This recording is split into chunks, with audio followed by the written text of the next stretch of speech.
I heard this tale at summer camp from a quiet girl who lived in a small town.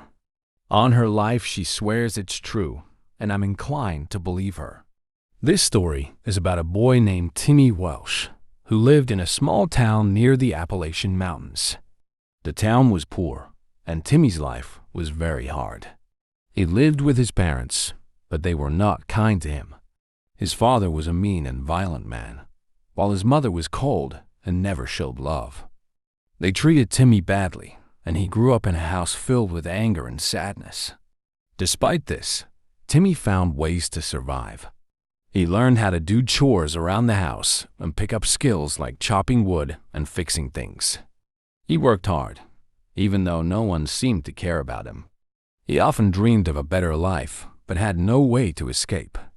One winter, when the weather was especially bad, Timmy decided to focus on something that made him feel good. He gathered some old wood and started building a rocking chair in secret. This chair became very special to him. Every time he was sad or angry, he would sit in the chair and rock back and forth. It was the one thing in his life that brought him peace. Then a terrible blizzard came, covering the town in snow. The cold was unbearable, and Timmy's parents became even harsher. They demanded more firewood to keep warm, even though there was none left. Timmy braved the freezing weather to try to find some, but he couldn't. When he came back home empty-handed, he found his father had discovered his secret project. His father had broken the rocking chair to pieces and burned it for firewood. This was the last straw for Timmy. That night, after everyone had gone to bed, Timmy decided he had had enough. He couldn't take the cruelty anymore. He found the tools he had used to make the chair, including a drill and some chicken wire, and went to his parents' room. He tied them to their bed with the chicken wire so they couldn't move. His father woke up, angry and yelling, but Timmy didn't react.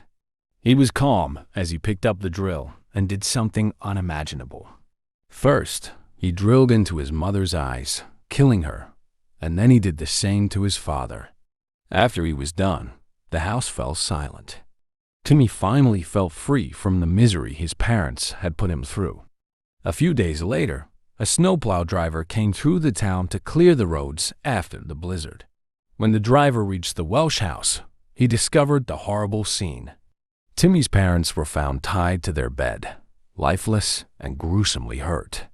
But what scared the snowplow driver the most wasn't just the bodies. It was the rocking chair. Somehow, even though it had been broken and burned, the chair was still there, slowly rocking back and forth as if it was alive. The story doesn't end there. The girl who shared this story says that people still see Timmy roaming the Appalachian Mountains.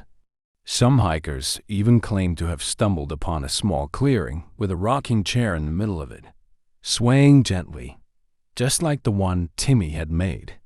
No one knows if Timmy is still out there looking for peace, or if something more sinister is haunting the mountains now. This spooky tale reminds us of how years of abuse and cruelty can lead to terrible outcomes and leave behind haunting memories that never truly disappear.